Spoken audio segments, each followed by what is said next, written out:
Luke 22:39-65. Devotional focus verse. And when he was at the place, he said unto them, Pray that ye enter not into temptation. Luke 22:40.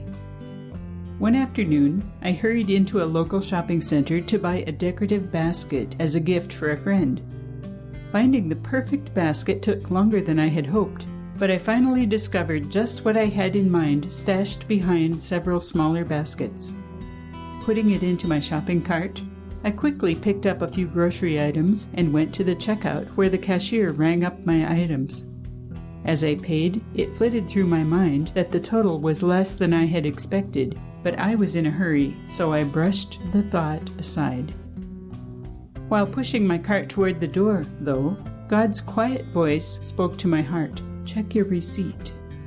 I stopped, pulled out my receipt, and immediately saw that the basket wasn't on it. For a moment, I contemplated continuing on toward the door. After all, the mistake wasn't my fault, and going back would take extra time.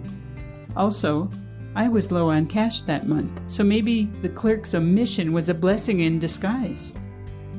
The temptation to leave without pointing out the error was there, but suddenly a feeling of heaviness came over me. How could I even consider leaving without paying? I went back to the clerk who had just finished serving another customer, pointed out that the basket had not been rung up, and told her I wanted to pay for it. Her whole face lit up, and she thanked me repeatedly for coming back. She even gave me an additional store discount for being honest. The scriptures tell us that we all face temptations. Even as Christians, they will come our way. Some will be significant, others, at first glance, may seem to be inconsequential. However, a temptation to do wrong is never inconsequential. We must resist any suggestion of the enemy to do what we know in our hearts is not right. God has provided a way by which we are to overcome temptation, and it is not complicated or hard to do. In our focus verse, Christ instructed his disciples, Pray that ye enter not into temptation. Simply pray. Prayer is vital to maintaining a healthy walk with God. Otherwise, temptation will subtly overtake us in one way or another. Prayer is how we maintain discernment regarding what is right and wrong. Prayer is how we keep the channel clear between us and God so His Spirit can direct us. And prayer is how we gain strength to do what is right, even when it is not easy or convenient, because God's strength will shore up our defenses and help us defeat Satan's power. Let us purpose to avail ourselves of the privilege of prayer so that when temptations come, we can be victorious. Background information. This portion of Luke 22 covers Jesus' prayer in the garden, verses 39-46, his betrayal by Judas and the arrest, verses 47-53, and Peter's threefold denial and recognition of his failure, verses 54-62. In a grove of olive trees near the Mount of Olives, Jesus spent his final hours before his arrest in prayer to the Father. Matthew 26:36 and Mark 14:32 give the name of the garden as Gethsemane, which means oil press. Jesus' prayer culminated in the words, Father, if thou be willing, remove this cup from me. Nevertheless, not my will, but thine be done. Luke 22:42. The cup referred to the anguish Jesus would soon go through. While the physical suffering he faced would be terrible, the deepest agony was the separation from his Father, which he would have to endure in order to make atonement for the sins of all people. The one who knew no sin would be made sin, or a sin offering for mankind. See 2 Corinthians 5:21. Judas betrayed Jesus with a kiss, verses 47-48.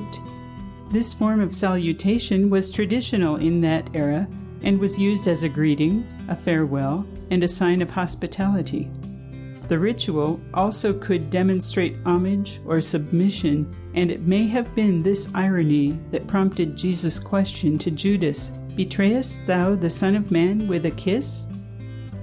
After the arrest in the garden, Jesus immediately was taken to the house of Caiaphas, the high priest, although it was in the middle of the night. Some Bible scholars suggest that the trial took place at the high priest's house to ensure secrecy. Caiaphas served as high priest from AD 6 to 15 and was known as a Roman puppet who was expert in maneuvering the political scene. A son-in-law of Annas, a former high priest, Caiaphas continued to have a great deal of influence even after his tenure in office. Only Luke records the fact that Jesus turned and looked at Peter after his third denial of his Lord and Master.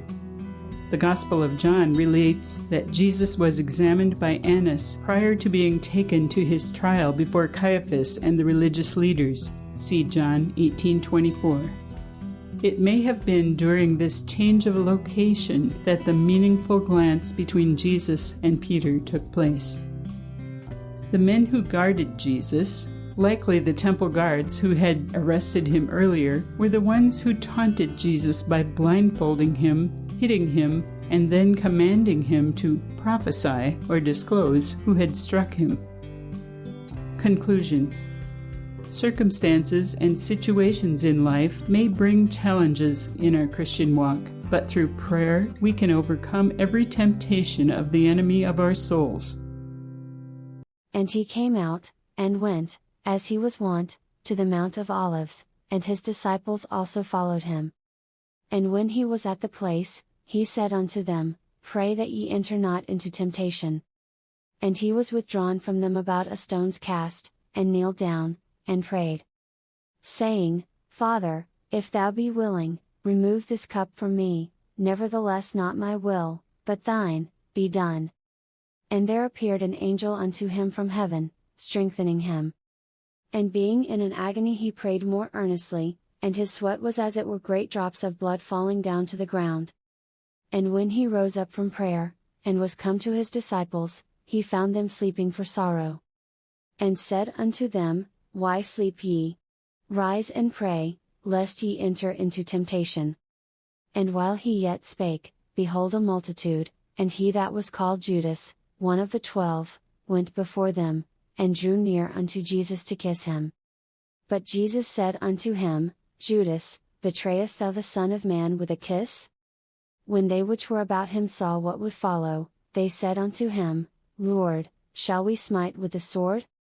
And one of them smote the servant of the high priest, and cut off his right ear. And Jesus answered and said, Suffer ye thus far. And he touched his ear, and healed him. Then Jesus said unto the chief priests, and captains of the temple, and the elders, which were come to him, Be ye come out, as against a thief, with swords and staves?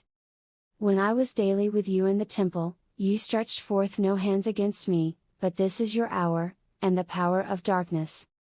Then took they him, and led him, and brought him into the high priest's house. And Peter followed afar off. And when they had kindled a fire in the midst of the hall, and were set down together, Peter sat down among them. But a certain maid beheld him as he sat by the fire, and earnestly looked upon him, and said, This man was also with him. And he denied him, saying, Woman, I know him not. And after a little while another saw him, and said, Thou art also of them. And Peter said, Man, I am not. And about the space of 1 hour after another confidently affirmed, saying, Of a truth this fellow also was with him, for he is a Galilean. And Peter said, Man, I know not what thou sayest. And immediately, while he yet spake, the cock crew. And the Lord turned, and looked upon Peter. And Peter remembered the word of the Lord, how he had said unto him, Before the cock crow, thou shalt deny me thrice. And Peter went out, and wept bitterly. And the men that held Jesus mocked him, and smote him. And when they had blindfolded him, they struck him on the face, and asked him, saying, Prophesy, who is it that smote thee? And many other things blasphemously spake they against him.